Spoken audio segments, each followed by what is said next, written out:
Hey, it is Stephanie Sinclair, and I'm super excited to be here on Live Iconic Radio as well as Live Iconic YouTube channel as I'm talking to you about the second part in the series on spiritual gifts. So right now you could totally be listening on the radio channel. You could totally be watching me record the radio show over on YouTube, but I'm super excited to have this conversation with you. So if you're listening on the radio, you definitely want to make sure you're going over to YouTube too, because part one of the YouTube series is what I'm talking about. Part two is what you're listening to, which is my story on how I realized I had this particular spiritual gift. And part three is how you can exercise your ability and just get bomb diggity at it, because on some level, if you have a little bit of it, if you have the rudimentary, you can develop your gifts even more and get even better. So part two of the spiritual gifts, what we're talking about is clairvoyance. Let's do clairvoyance. It was the last spiritual gift, I would say, to open for me. It's extremely interesting. So we're going to talk about this, and I'm saying the last one, but in all actuality, it was probably one I always had too. I just didn't quite recognize it until later. So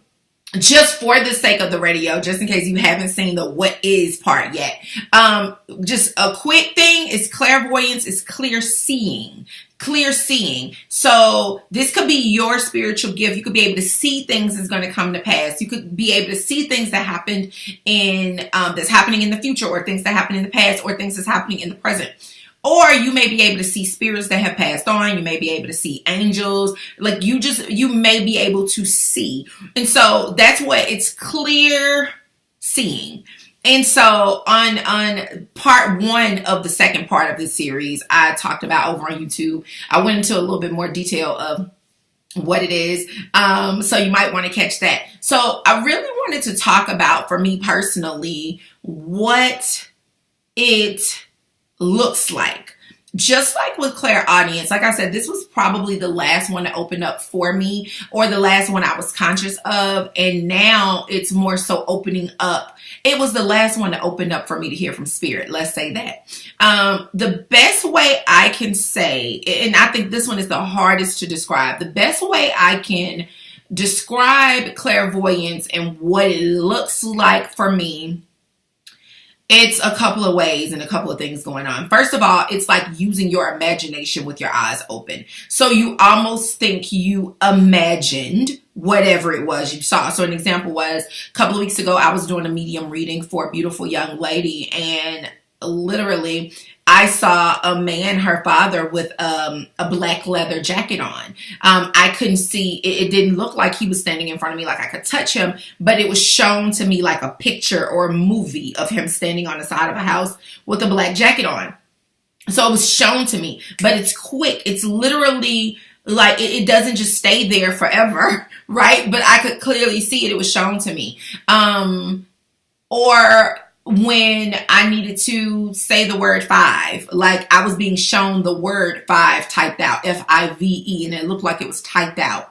And I didn't know what that meant. I didn't hear it being said. I only saw it flash in front of me, and I said, 5, what does 5 mean to you? So that's how it shows for me. The easiest way to put it is it literally feels like it's your imagination. So if you were to imagine right now a red, juicy apple, like imagine it shiny red, the stickers off on the outside clean. You're looking at it. It has no bruises or anything on it. Like if you were to close your eyes right now and see that, that's you exercising. You call it your imagination. That's actually your third eye, right? That's how it shows up. So you know it's not physically in front of you that you can touch it, but you can still see it. So I'm looking right now at the camera as I speak into the microphone. And as I'm looking at the camera, I still see the apple because I'm using my third eye for that. Do you understand what I'm saying? So it literally shows up like that. It's not even any more complicated than that. I have heard some people who say, you know, especially when it comes to people who can communicate with spirit, some people say they see them physically. I haven't seen many people or heard many people who say that, and that's not how it shows for me. I can still see, I can still give you a description of what I see, but it doesn't show like it was a physically, like I have a cup of coffee here that I'm holding. It doesn't show like that, right? I just see it. I just know I can't touch it. Also, something else I would say that started for me about 6 or 8 weeks ago was almost like, that happens when I'm talking to spirits who have, or communicating with spirits who have crossed over. That's part of the way that they communicate with me, is by showing me things. But I also have had situations in the last few weeks where I have been shown things that were going to happen in my own life. And then when I was shown them, I realized that that's not new either, this has happened to me several big times that I can just pull out of my life, where I was shown almost like a movie, or I thought I was dreaming something. And I woke up like that dream was way too real, and it actually took place.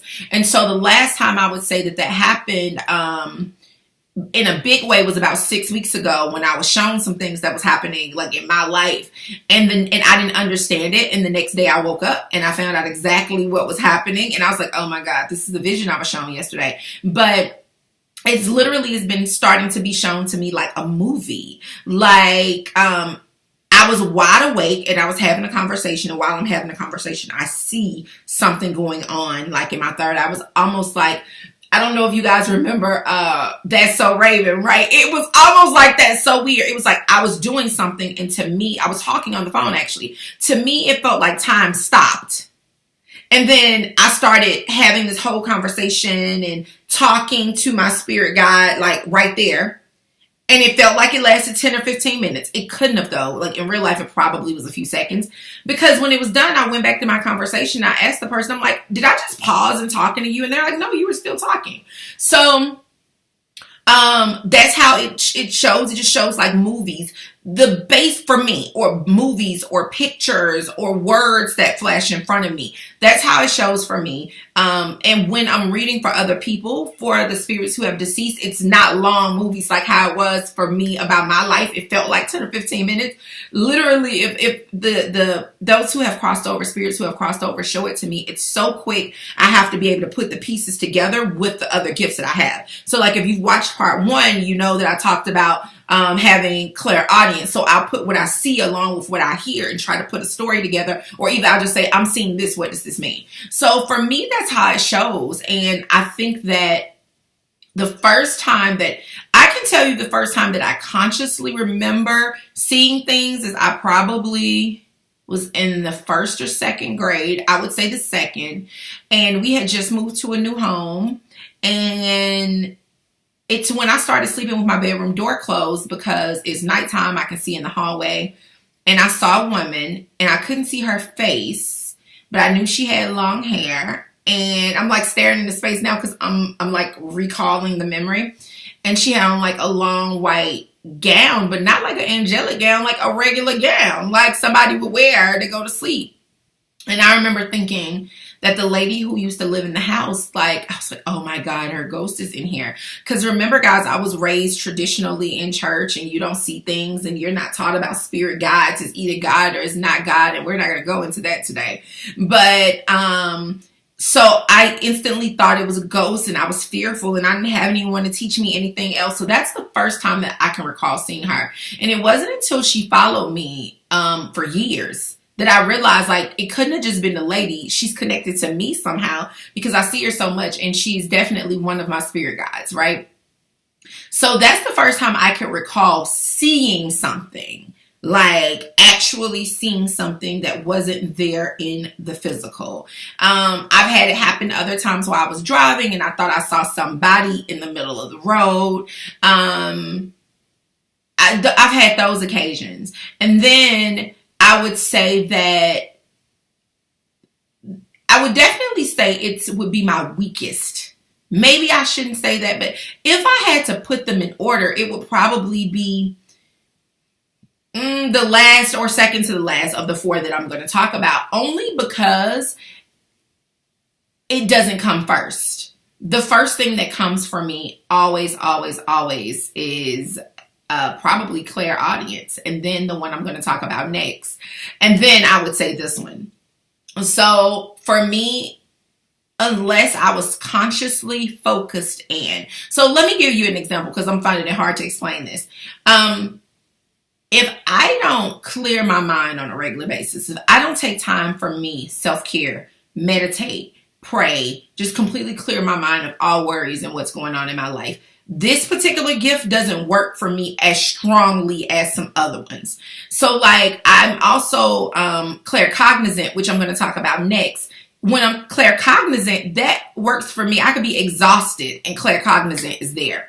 I could be exhausted and clairaudience is there for me. Clairvoyance, not so much unless I'm asleep and it'll come to me, right? Or as I'm going to sleep and clearing my mind as I go to sleep and it'll come to me. Whereas clairvoyance and claircognizant, it's just popping and working all day. So it's something that I can continue to develop and I have been working to develop. And then also if you feel like you ever just see things or you dream things and know them, or you have like a moment that's something, a flash, and you're like, where did that come from? A really great example. I did a reading last week and I think it was like Thursday or Friday. And I was like, I'm seeing a roller skate.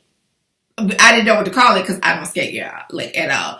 And I was like, but not the roller skate with 4 wheels. I'm seeing a skate and it's like 6 wheels down the middle. And she was like, you mean like a roller blade? I'm like, that's exactly what I see, a roller blade. And no words came along with it. I was just being shown a roller blade and then a spirit's thumbs up. And so I was like, have you bought any roller blades? Are you thinking about buying any roller blades? Anything like that? And she was like, oh my God, I just had a conversation with my husband 2 days ago about I want a pair of roller blades. And so I understood. Then he showed me the roller blades and the thumbs up to say, like, this is a great thing for you to go ahead and do. And then also to say, hey, even though I crossed over, I'm still there. I hear your conversations, right? And so it literally just showed to me like a roller blade. I don't skate. I don't even think about skating. And so it would never like, I would never just purposely envision some roller blades.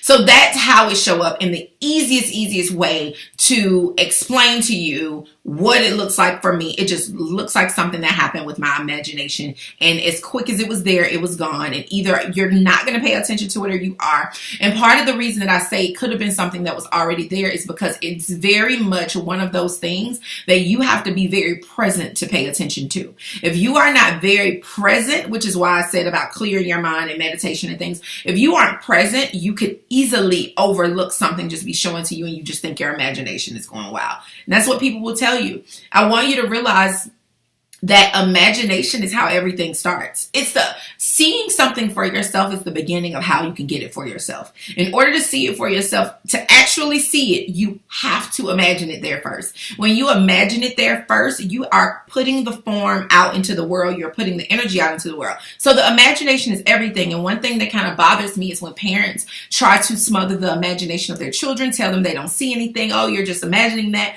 Well, maybe they should imagine it. And maybe they're not imagining it. Maybe it's their third eye, because when people don't have resistance and they haven't been taught against things, their spiritual functions work better, right? And so I think that if I wasn't afraid and thinking that this woman standing in my doorway was a ghost that came to do something to harm me, like my gifts when it came to clairvoyance will probably be a whole lot stronger than they are now. I can tell you for sure that once I realized it was the last one that I realized, and once I realized it was there, it shows up more for me than it has in my whole life. Once I realized it was there and once I acknowledged it, it was there. So that's my story on how I knew I was clairvoyant, and how I realized, and actually me realizing it, like I knew I saw things, but I realized that this was one of my spiritual gifts. The last one, after my friend was like, you're going to get all the clairs. And I'm like, well, what do the clairs look like? And I started researching and realized that seeing something doesn't mean like seeing it like I see the microphone here, seeing it like a cup of coffee, or seeing it like my phone. It means like seeing it like it's in your imagination. So very difficult to explain, but those of you who will know exactly what I'm talking about. You will have no confusion. You'll be like, oh my God, I know exactly what she's talking about. And sometimes it can materialize and you can see it and think it's a person. I remember and actually not even just that. I was going to say, and I'll talk about this on another video. I remember when I met an angel, and an angel came and blessed me with thousands of dollars. And then she completely disappeared off the face of the earth, because what we don't realize is that oftentimes celestial beings can materialize themselves in human form in order to give you the blessing, the message that you needed. And I remember, in all actuality, she was probably one of the people to set me off on this path here, because after that, I knew miracles were real. After that, I knew anything was possible. After that, I knew I could think that I needed a thing, and then the person, the place, the situation was going to just drop into my lap to give me everything that I needed. So that's how I knew I was clairvoyant. That's what it looks like for me. And on my next YouTube video, I am going to share the exercise to strengthen that and some things that I have been doing. So thanks so much for watching. If you're looking on YouTube, make sure you like, comment, subscribe. Let me know what you think. If it looks any different for you, let me know. And if you have any questions, let me know that as well. If you're listening on Spotify, iTunes, iHeartRadio, Google Play, Stitcher, any of those places, you can also comment. You can go find my YouTube channel. You can go to my Facebook page. You can find me pretty much wherever, and let me know what you think. If this is one of your gifts, I'd love to hear. How did you know? How did you find out you were clairvoyant, and what does it look like for you? Bye, guys. Talk to you on the next episode of Live Iconic Radio. Peace out.